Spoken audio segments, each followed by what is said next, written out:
څنګه چې تاسو خبر یې چې د قرآن وحي ترتیب او د هغې کتابت ترتیب یو بل نه بیل دي او موږ په دې اصل وجه نه پوهیږو چې داسې ولې شوی دی. خو یو اهم خبره چې کوم باندې زموږ عالمانو غور کړی دی هغه دا ده چې کوم ځای کې او کوم وخت کې د کوم آیت او حکم ضرورت و نو هغې ځای کې الله هغه نازل کړی دی. څنګه چې تاسو قرآن کې ډېر آیات وګورئ چې هغه د مکي خلکو لپاره راغلي وو.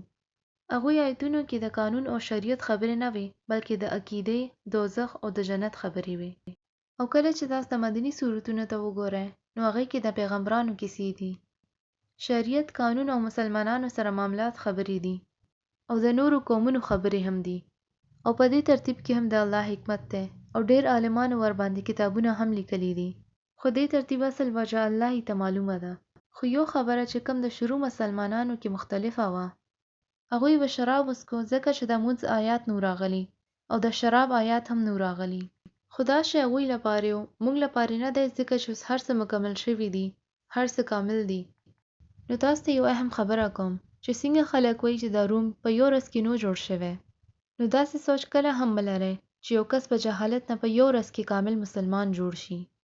نو دا شی غلط دی چې تاسو یو ورځ کې چاله د ښه مسلمان نشئ جوړولی. څنګه چې یو کس مسلمانېدل غواړي او تاسو ورته ووایئ چې دا اسلام قانون دی او په دې هر شی عمل وکړه، نن نه پس دا به نه کوئ او هغه به نه کوئ. یو ځل ما پخپله اورېدي وو چې یو کس ویل زه مسلمانېدل غواړم خو هغې ویل چې زه دومره ژر شراب نشم پرېښودی نو زه بیا هم مسلمان جوړېدی شم او که نه. او هغه بل کس ورته ډېر وکارېدو او بیا ورته ویل چې ته مسلمانېږې نو تا به شراب پرېښودل پروزي. ګوره دا غلط نه دی خو داسې شیان او داسې ګناهونه یو ځل کې څوک هم نشي پرېښودی ځکه چې د الله اصل اطاعت ایمان سره راځي. نو کله چې ستاسو زړه کې ایمان وي نو تاسو پخپله یو ښه انسان جوړېدل غواړئ.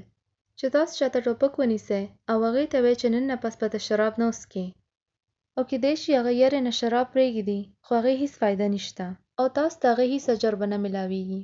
نو مسلمانانو خپل ځان بدلولو کې وخت اخیستی و. هغوی له د 20 کال نه هم زیات وخت خپل د عمل بدلولو کې لګېدلی و. نو کله هم چې تاسو یو نوی مسلمان ته وګورئ نو هغې سره د صبر معامله وکړئ او یو ورځ کې د هغې عمل بدلولو کوشش مه کوئ.